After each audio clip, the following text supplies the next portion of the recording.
Welcome and greetings, career-minded superstars. You are listening to the exclusive Career Coach, your podcast for all things career. And I'm Lisa Edwards, the indispensable career coach for superstars just like you.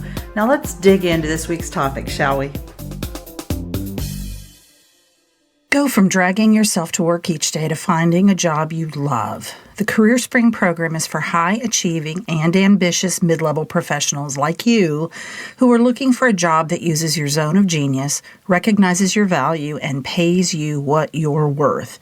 If you're ready to learn more, schedule a complimentary consult using the link to my calendar in the show notes. Be sure to follow me on Exclusive Career Coaching on Facebook, Lisa Edwards on LinkedIn, and Lisa.Edwards on Instagram. Greetings. How's it going? How's July treating you? Here in Florida, it's either hotter than you know what, or it is raining torrentially, and there doesn't seem to be any little happy medium. But again, it's Florida, so we kind of expect it. As a reminder, if you are a mid-career high achiever with the goal of entering into the C-suite, I'd love to talk with you about my new coaching program, Highly Promotable. There's a link in the show notes to schedule a complimentary consult. You can also access my website to learn more about it. Let's start today's topic with my definition of a career pivot. So we're going to be talking about what you must do in your job search if you're pivoting careers. So my definition of a career pivot is, I think, basketball. So when they're not dribbling the ball, they have to pivot. They can't pick both feet up. So you have to keep one foot on the floor at all times. So that a career pivot is you keeping one foot in either your job function or your industry and pivoting out of the other one. That is different from what I'm going to talk about in a moment, which is a career reinvention. So some examples might be maybe you're pivoting out of human resources into marketing, but you're remaining in the consumer products goods industry. So you're CPG. Or you're pivoting out of manufacturing and into CPG while remaining in accounting. So you're keeping one foot into one of the things, either your function, the kind of work that you do, or the industry that you do it in. So a career and reinvention, on the other hand, is moving out of both of those. I don't recommend that unless it's absolutely necessary, unless you're very early in your career, where many people do a career reinvention before they land in their desired path. The reason it's not a great idea after you get to a certain level is that you oftentimes are going to have to start at or near the bottom. I would recommend in those situations, and I've talked to many of my clients about a two-step pivot, and this makes a lot of sense to them. So they pivot, right? They pivot out of either their job function or their industry with the intention of doing another pivot once they get some experience in that new area. So some examples here. Maybe you want to move out of marketing and into operations. To be more marketable, you're going to stick with your current industry, tech, to make this move. However, your ultimate goal is to be in real estate operations. So you look for an employer who might also be able to make that happen down the road. Or even if that employer, doesn't seem like a possibility with that employer, at least you're now getting that experience that you didn't have, that operations experience, and that's going to allow you to then pivot again. Another example, your ultimate goal is to move from nonprofit operations management into for-profit sales of something that leverages your passion for animal welfare. That's the type of nonprofit that you've been in. So you initially look for an operations role in the for-profit sector, say in a company that makes high-quality animal feed or products, with the goal of moving into sales as you learn the business and become a known quantity with your employer. So again, I want to make it very clear, a two-step pivot, you don't have to be looking for a company that can allow you to do that second pivot. It is a nice bonus if that's a possibility, because theoretically, not only, do you not have to leave that company, but also if there are people doing the work that you want to do in that company, you would have the opportunity to maybe be mentored by them, learn from them, network with them, and hopefully have an inside track. Now, what do you need to do in your job search if you're pivoting careers? I came up with some things that are absolutely essential. And to be clear, a version of these is important for everyone, but I'm going to highlight how much more important, how much higher the bar is when you're pivoting. So I want you to think about it this way. Think about any set of job applicants for any position. Think about it in a 3-tier way, meaning tier 1, top tier, people who have industry and function experience. The bottom tier is going to be those who have neither industry or function experience. That middle tier then is where you're going to fall if you're pivoting. You have either the industry experience and not the function experience, or you have the function experience and not the industry experience. So I want to make it very clear that we're going to talk about what you need to do with your resume, but I want to make it very clear that your resume alone is not going to put you in that top tier. Even if it's written by me, one of the top resume writers in the world, it's still not going to be in that top tier because you don't have both the industry and the function experience. So the first thing you need for this job pivot is to know what you are pivoting to. You've got to have a new goal in mind. It can't be, I just want to run away from this company, this industry, this job function, whatever it is. It can't be about that. Not only is that not focused enough for you to know how to proceed with your job search, you're not going to appeal to employers because they're going to sniff out that lack of decision.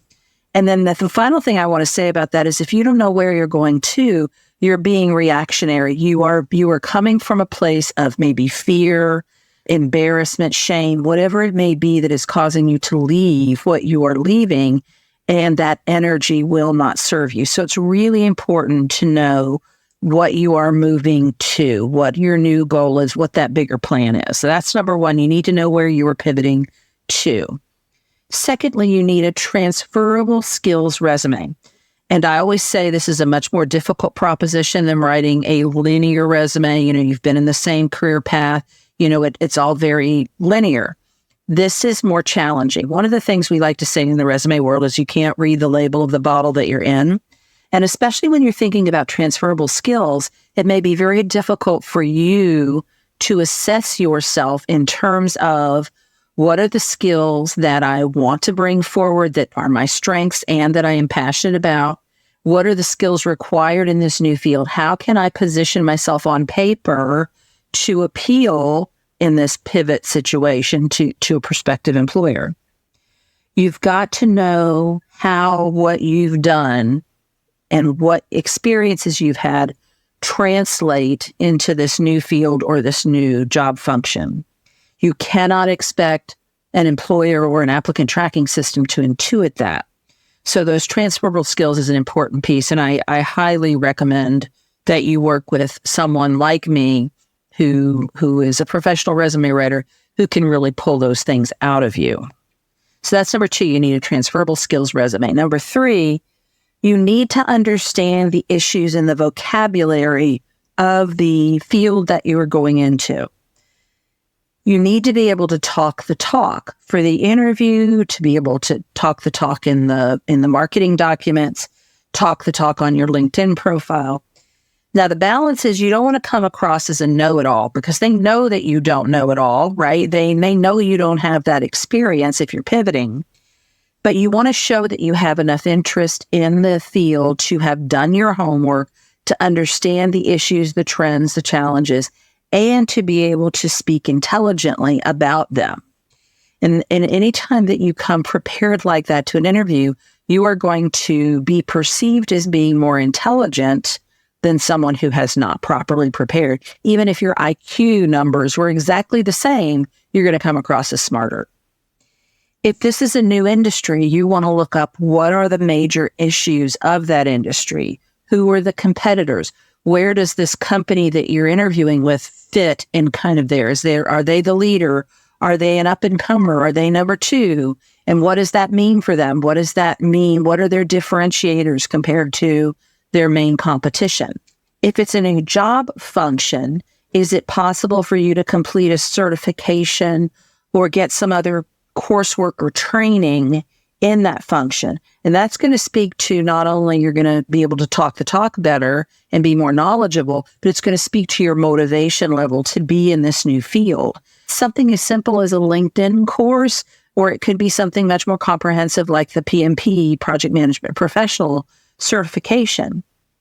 It's also a great idea to talk with people in the new industry or the new job function, whatever you're pivoting into, so you get the real story, because you want to balance what you see online and, news articles and all of that with real world experience, real world, situations and what people would have to tell you what their advice is. So that's number 3. You need to understand the issues and the vocabulary. Number 4, you cannot rely on job boards. Now, to be clear, I say that to everyone. In fact, I wrote recently on there is a new-ish function on LinkedIn where it's AI-generated content about a subject. And when it's career-related, job search-related, I get pinged as being an expert in that field. And do I want to contribute to this AI-generated article? And so, of course, I go on there and I read the article, and it has several points, and then it gives you an opportunity to comment on that point. And the question or the comment from the AI-generated article was, look for things to supplement job boards in your job search. And my comment was, let's turn that around. Let's look for ways to conduct an effective job search and allow job boards to supplement that, especially if you're mid-career level, and if you're upper level, job boards may not play any role at all.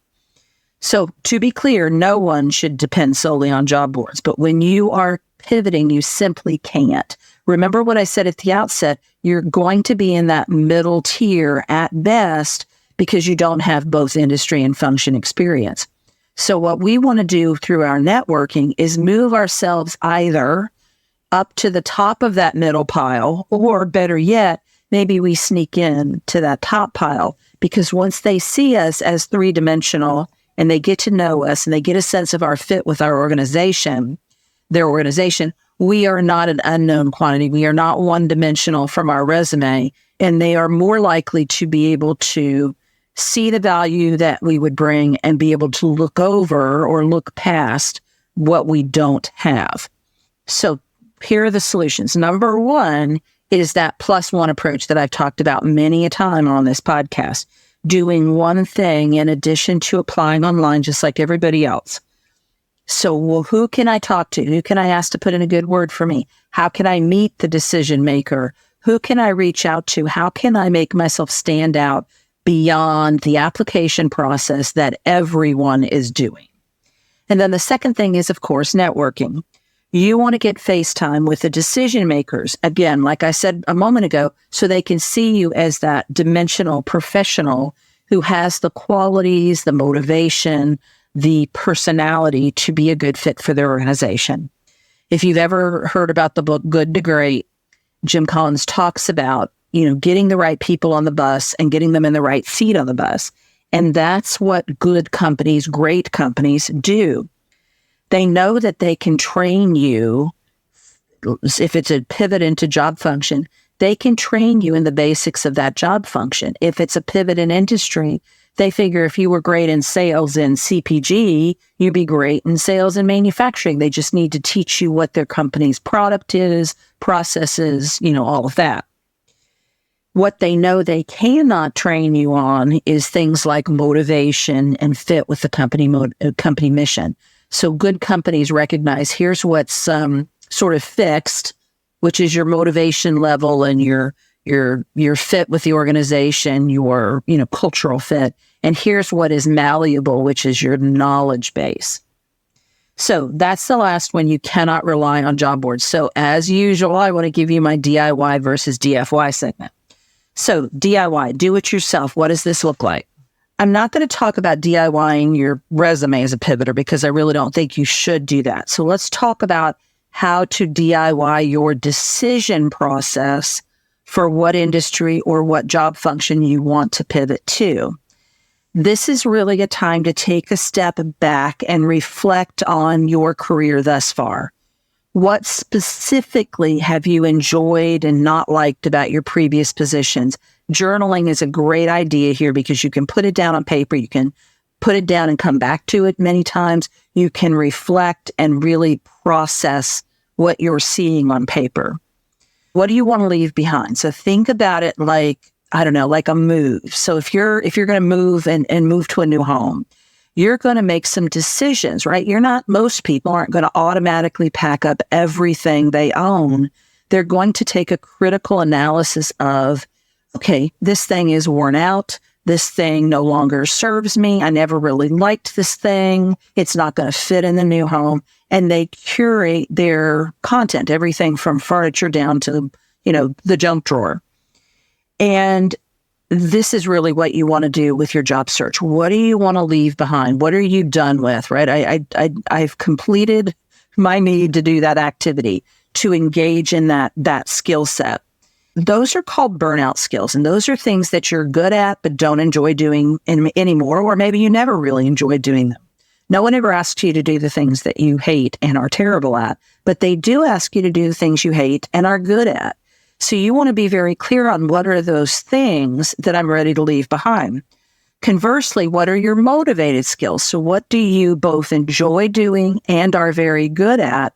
You want to do that going forward. Maybe you want to do more of that.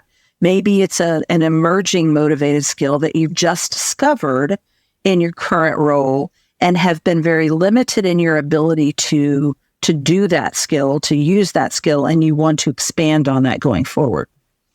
And now AI can really help you here. So ChatGPT, ask some questions about various occupations and industry. What is involved in, right, being a fill in the blank? What is the job description for right? That's actually something that I use AI for. In the coming months, I'm going to be talking a lot about AI and its uses and limitations.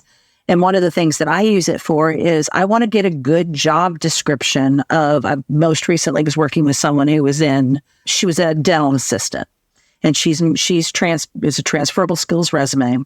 But I also, in addition to the transferable skills she possesses, I wanted to get much clearer on what are the things a dental assistant does that she hasn't told me about. And so this gave me some really good keywords to kind of pepper in there. From your perspective, you can, ask it and get a sense of what does this job entail. You can also do informational interviews, and I've done podcasts on that. I've had guests on before to talk about informational interviewing, and that's extremely helpful. So asking multiple people in this new field or this new industry, what do you like about it? What don't you like about it? What are some myths you'd like to dispel? What's a typical day on the job like? How did you get to your role? What does your career path look like? And I said multiple people because if you're going to do informational interviews, you need data points. One data point is just anomalous data, right? We don't have any way of knowing if that's valid data. So you want to ask 2 or 3 people minimum the same questions. And I also recommend, finally, in the DIY segment, sign up for my Professional Purpose 5-day course. So if you go onto my website, and I've got the link in the show notes, exclusivecareercoaching.com, up at the top, you'll see a link called Free Resources. And on that page, you'll find a link to Professional Purpose. And that's a course that comes to you over 5 days. There's activities every day for you to do. And it really helps you to home in on what this new field might be or this new career path. DFY, done for you. So what might a career coach such as myself do to help you plan your pivot? First of all, there may be self-assessments. So coupled with my expertise, the expertise of a coach, to help you understand what the results are telling you and how to apply them. So there's plenty of free resources out there if you want to just jump on the internet and do it yourself. But if you want it done in a more curated fashion with the right assessments, the best fit assessments for you, you're going to want to go to a career coach. You're also going to want that expertise in, okay, now that I've taken this assessment, what is it actually telling me? Because I guarantee you a career coach is going to be able to pull a lot more information, valuable information for you out of that than if you were to just look at it on your own. And there are certain assessments that you're not allowed to access on your own because you don't have the certifications or qualifications to do so. Another thing that a career coach is going to do is assign homework. So I mentioned informational interviews and other things to help you get where to the decision that you want to make.